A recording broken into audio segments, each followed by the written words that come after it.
salaamaaleykum di commencer d'abord nuyu tous les journalistes yi nga xamante ne ñoom ñoo teew fi tey ak techniciens yi nga xamante ne ñoom ñoo accompagner journalistes yi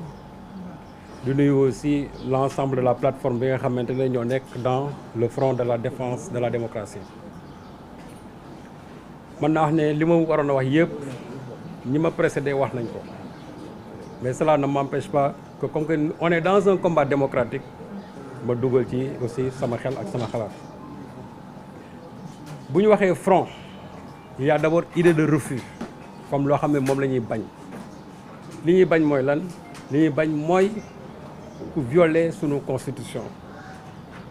te rendez-vous bi nga xam moo gën a am solo dans une démocratie mooy c'est le rendez-vous du peuple et aussi ñi nga xamante ne ñooy laaj réew mi loolu nag su fekkente ne dañ ko def ci biir constitution tëgg ko fixé ko benn nit taxaw daal ne loolu du am je crois que en ce moment-là kooku dafa bëgg a jàkkaarloo ak peuple bi nga xam ne ñoom ñoo ko joxoon ay pouvoir ba mu mën fi toog 12 ans lu mel noonu nag combat la boo xam ne ça concerne tout le monde ce n'est pas un problème de chroniqueur c'est pas un problème de journaliste c'est pas un problème de politicien mais ça concerne l'ensemble des Sénégalais le 23 juin bi mu amee tout le peuple s'est mobilisé. Abdoulaye Wade a reculé tey aussi je crois que le peuple se mobilise mais ñun aussi dañu jàpp ne dafa am loo xam ne dañ ko cee war a bay ba mu mat sëkk loolu moo tax ñu teg front bi pour mën a aussi participer au combat démocratique fekk ci nag ñoo xam déjà ñoom sax ñu ngi woon ci terrain bi mooy ñoom Guy Babacar et autres. il est vrai que ñun à travers nos micros et nos plumes toujours aussi ñu ngi xeex pour vraiment la promotion de la démocratie mais tey dafa toll foo xamante ni il faut que ñu dem ci beneen seuil ci beneen étape boobu mooy lan maintenant fësal nag suñu bopp réellement pour wax ne on est contre le projet même du président Macky Sall parce que aussi Macky Sall la mu doon bañ démb mënu ko nangu tey c'est pas possible. Cheikh Bara l'a évoqué tout à l'heure en 2012 bi ñuy waxee ay waxu report il s'est farouchement opposé à cette idée-là donc du moom la mu doon bañ démb bëgg ko nangu tey kooku le peuple farouchement dinañ taxaw aussi combattre ko gi na sa xel dal ci éventuellement ñiy menacer et cetera loolu du ci ñàkk man de tout temps man depuis 2000 ba tey ji ñu ngi may menacer ñu ngi may traquer loolu moom d'ailleurs j'ai payé de ma liberté j'ai fait 1 mois de prison mais loolu du lu grave je crois que démocratie moom boo ci nekkee yenn combat yi soo ko engagé waroo ci bañ sax sa bakkan des ci parce que loolu c'est un combat noble et parce que c'est un combat démocratique c'est pour le peuple donc tey mu nekk loo xamante ni l'ensemble des Sénégalais dañ leen di woo pour ngeen mobiliser wu parce que il s'agit du destin du Sénégal parce que bu fekkee ne dañu bëgg a bàyyi nit violer constitution bi parce que qui peut le moins peut le plus ku la yokkal benn fan bu la neexee demain nga ne noonu léegi je vais encore remodifier la constitution ba pare yokkat encore donc am na loo xamante ni en démocratie c'est inacceptable on ne peut pas créer sa propre crise ba pare bëgg ko jël teg ko ci kaw nit ñi pour profiter ci ne da ngay yokk aussi sa mandat présidentiel. Ce qui s'est passé à l'Assemblée nationale c'est une forfaiture et le principal problème aujourd'hui de ce pays c'est son Assemblée nationale. Ce qui s'est passé en 1962 le premier coup d'État de 1962 c'était les députés à l'Assemblée nationale li xewaat fii encore aujourd'hui ce sont les députés à l'Assemblée nationale ça veut dire que Assemblée nationale ñun suñu Assemblée nationale dafa nekk benn genre tard dans notre démocratie parce que président yi li ñu bëgg a avaliser yëpp njombe yi ñu bëgg a avaliser yëpp il passe par les députés yi ubbi leen bunt ñu mën fa jaar pour problème mais loolu aussi il faut qu'il sache que ñoom ñi nekk Assemblée nationale que peuple bi ñoo leen fa teg président bi aussi il faut qu'il sache que peuple bi moo ko fa teg donc dafa am loo xam ne ni tey su fekkente ne moom daf ko bëgg a def parce que simplement am na lu muy craindre ou bien ci bakkan ci en tout cas ci bëgg-bëggam la ko bëgg a defee loolu duñ ko nangu tey duñ ko nangu ëllëg et c'est ça qui explique pourquoi aujourd'hui nous sommes mobilisés pour nous mettre en face de toute personne qui veut violer aujourd'hui la démocratie ces histoires de dialogue ñuy wax yooyu ñoo xam qu'il dialogue man jàpp naa ne sax quelqu'un qui ne fait plus partie du jeu yow je crois que mënatoo arbitrer un dialogue donc bu ñuy wax dialogue ñun ça nous importe peu suñu combat aujourd'hui notre combat c'est faire de sorte que l'élection se passe à date due et aussi qu'à partir du 2, que le président puisse faire sa passation de service, ñu ñaanal ko mu dem ki ko war a remplacer ko. C'est-à-dire, passer ce délai, il met maintenant le Sénégal dans une véritable crise. Et c'est ça qu'il faudra éviter. Parce que crise moom su amee kenn du ci mucc. Kenn du ci mucc. Ça, il faut qu'il le sache. Crise bu amee kenn du ci mucc. yi ñuy wax fii yëpp pour l'instant, c'est de l'apparence. La vraie crise, c'est le jour où il doit quitter ce pouvoir et qu'il ne le quitte pas. Et je crois que moom, en tout cas, su fekkee ne am na lu ko dese ci bëgg réew mi, il ne doit pas nous pousser quand même à certaines extrémités. Parce que nag réew mi moom jaral nañu lu ne sunu bakkan jaral nañu ko. li De Gaulle doon wax naan la révolution n'est pas un dîner de gala. C'est-à-dire que révolution moom boo ci dem bul ragal nga dee. Man loolu mooy sama principe. Bu ci ragal a dee mën nga fekkee fruit yi mën nga ko bañ a fekkee mais l'essentiel c'est que aussi fruit na say doom ak say sët bu ñu ñëwee qu'il puisse en jouir tout simplement. Mais au moins ton nom restera dans l'histoire parce que tu auras participé à un combat démocratique qui a livré ces résultats. loolu rek lañ ci amuñu leneen. Donc réew mi jaral nañu lu ne. C'est la raison pour laquelle aujourd'hui nous appelons l'ensemble des Sénégalais à venir rejoindre ce combat-là. Il est vrai que déjà il y a eu am na ay regroupement yu mouvement citoyen parti politique yi ñi ngi xeex mais ñun aussi on veut participer à ce combat-là de la façon la plus noble et de la façon aussi la plus démocratique. C'est la raison pour laquelle encore une fois yéen journalistes yi au-delà même des journalistes ñu leen di woo dans ce combat-là. J'aurais dû même commencer par jaajëfal leen vous les acteurs de la presse. ba pare massawu ñi nga xamante ne dañu loru ci événement yi amoon passé jaale ñi nga xamante ne ñoo ñàkk seen bakkan mais aussi nos consoeurs nos confrères yi nga xamante ne ils ont été brutalisés par les forces de défense et de sécurité ñu leen di massawu. Et je pense bien que aujourd'hui la CAP ou bien le SYNPICS doivent se saisir de cette affaire-là parce que ce qui s'est passé c'est inacceptable et donner une suite judiciaire à tout ce qui s'est passé. Su fekkee nag loolu amul aussi je crois que d'autres mouvement dinañ jël loolu en charge parce que aussi c'est inacceptable de laisser chaque fois sur le terrain des opérations des gens qui sont là pour livrer l'information ñu leen di brutaliser parce que ñu koy def aussi je crois que ñoo ko tey parce que si on peut laisser un journaliste blanc sur le terrain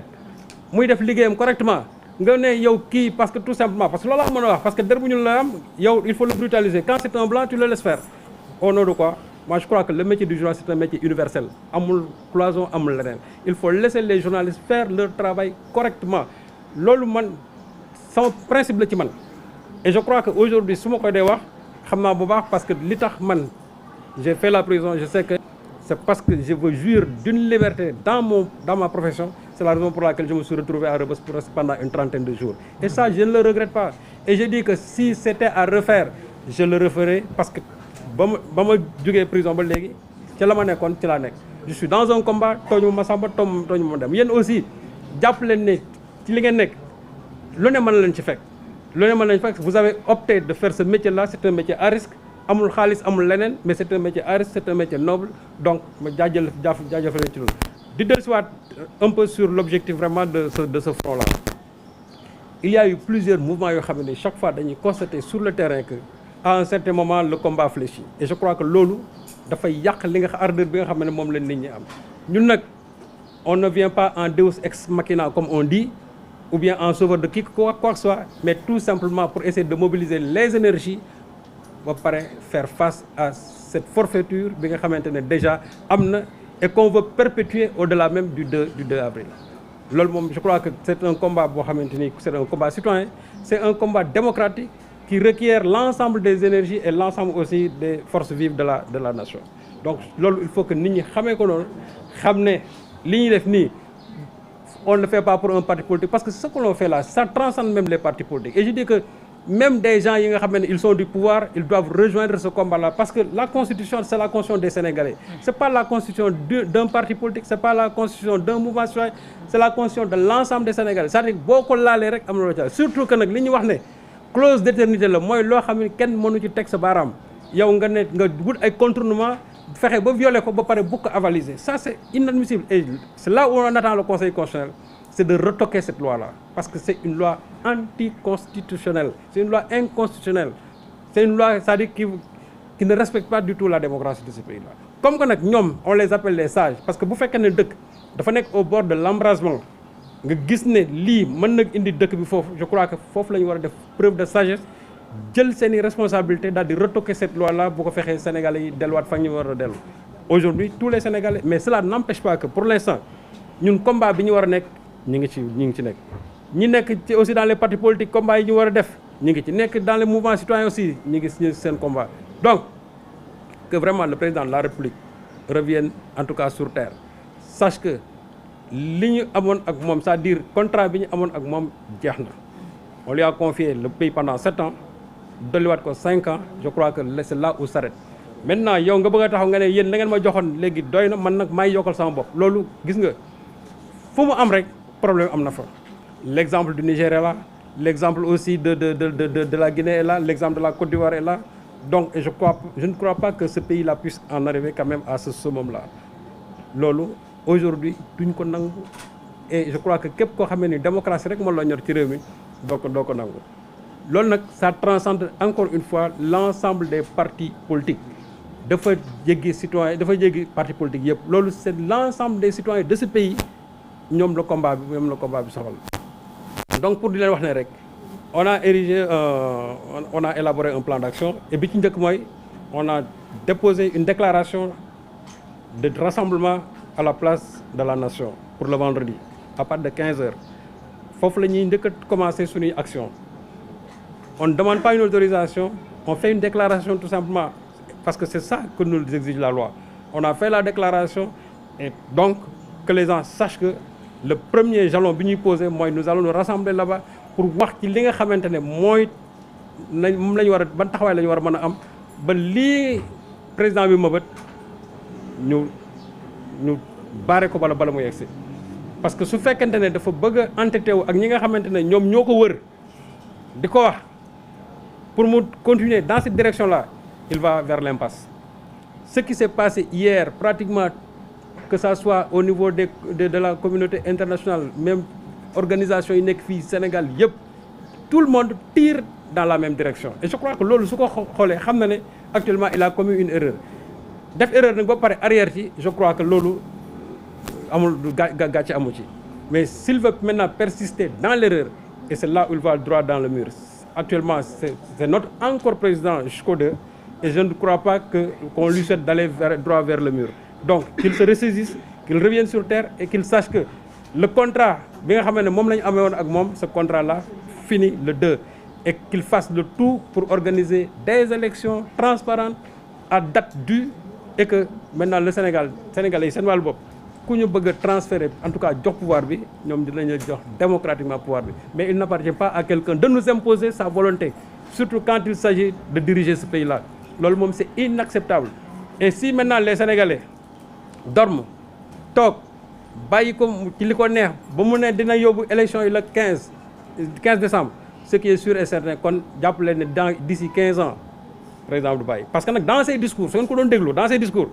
une fois taxaw na fi naa ne bon cette histoire de limitation des mandats sax léegi pratiquement amatul fenn, et cetera. Et chaque fois il donne le cas de l'Allemagne, alors que ce qu'ils ne savent pas, c'est que l'Allemagne c'est une démocratie parlementaire, c'est pas une démocratie présidentielle. Voilà, donc c'est une démocratie parlementaire. En plus, il avait fait une interview à Jeune Afrique, je crois que c'était en mai 2022, en disant que biñ koy laaj ci troisième mandat bi nangu waxu ci, mais nee na daal moom son histoire avec la présidence de ce pays-là, c'est loin d'être terminé. Et je crois que c'est ce qu'il est en train d'appliquer. Loolu mu waxoon noonu génn ci ba tey jii. Mais je crois que la seule réponse aujourd'hui valable, c'est l'opposition que les citoyens vont lui faire face. Parce que aussi, les citoyens sénégalais, en tout cas, n'accepteront jamais qu'un président, quel que soit ce président-là, se donne la liberté, la latitude de prolonger son séjour présidentiel. On lui avait donné 12 ans, doy na falayam, il n'a qu'à arbitrer ces élections de la façon la plus démocratique. Bu su boobaa kii gagné mu jox ko lenge yi moom mu dem toog fu ko soob. Mais maintenant vouloir nous plonger dans cette crise, parce que cette crise il a toujours souhaité. Chaque fois dans ses discours da ngeen doon dégg le chaos, et les Sénégalais ont toujours compris qu'ils voulaient ce chaos-là, et Sénégalais ñoom toog jël seen carte toog di xaar le jour J. Maintenant le chaos ne venant pas, il crée sa propre crise et il veut nous mener vers ce chaos-là. Loolu nag Sénégal duñ ko nangu. Parce que dëkk bi ñun ñoo ko moom, ça n'appartient pas à un président, ça n'appartient à personne, ça appartient à l'ensemble des Sénégalais. kenn du nangu dëkk bi ñu koy mettre dans une situation de crise ba yenn secousses yi di fi am duñ ko nangu li woote woon daal mooy de la façon la plus démocratique nous lui ferons face. Nous lui ferons face pour dire que ce projet-là c'est un projet antidémocratique inconstitutionnel donc nous ferons face avec les moyens yi nga xamante ne ñun moom la ñu loi réew mi may en tout cas sur loolu daal laa bëggoon daaneele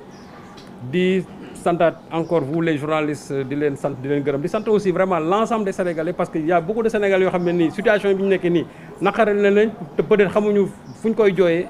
donc je crois que ça c'est une occasion pour venir nous rejoindre vraiment dans cet élan populaire là di jaajëfal aussi bon l'ensemble des ñi nga xamante ne suñu invités yi nga xamante ne ñoo ñëw vraiment ñëw fekk si ñu bokk ak ñun aussi waxtaan bi bokk ak ñun xeex bi nga xamante ne moom la ñu sum parce que ñoom déjà ñi ngi ci xeex bi ñun aussi on ne fait que jouer notre partition par rapport à cela di leen sant di leen gërëm ba pare di leen jox rendez-vous. donc comme ni ñu ko waxee rek ni ko Serigne Saliou waxee dañ ciy sofaat lu ndaw rek mooy ni mu ko waxee place de la nation la front bi di woote incha allahu rabbi le vendredi prochain te vendredi boobu dañoo bëgg 1 million de personnes yoo xam ne dañuy génn dem place de la nation comme ni ko Mali defee woon pour ñu delloo ñu sunu dignité dërëm bu ñu leen jox ñi leen jiite tey mais au moins delloo nañ leen seen dignité nañu sénégalais fekk fa vendredi ñu delloo ñu sunu dignité beneen bi mooy bu ñu fa jógee vendredi dañ koy bëral ba àllarba bi ci topp mercredi prochain incha allah rabbi beneen manifestation ndax li ñuy wax rek action tous les jours te dañuy actionné jëm ci kaw li nga xam ne moom mooy suñu objectif beneen bi mooy pour ñi nga xam ne bëgg nañoo adhérer ci panel bi ñu teg mën nañu wootee wala sax ñu message sur WhatsApp sur le 78 798 78 81 le 78 798 78 81 dinañ leen boole ci li nga xam ne moom mooy panel bi parce que tamit foofu la ñuy jëlandoo xàccandoo dóorandoo te incha allah rabbi objectif bi ñu bëgg dinañ ko atteindre incha allah le vendredi wala le mercredi prochain jërë ngeen jëf.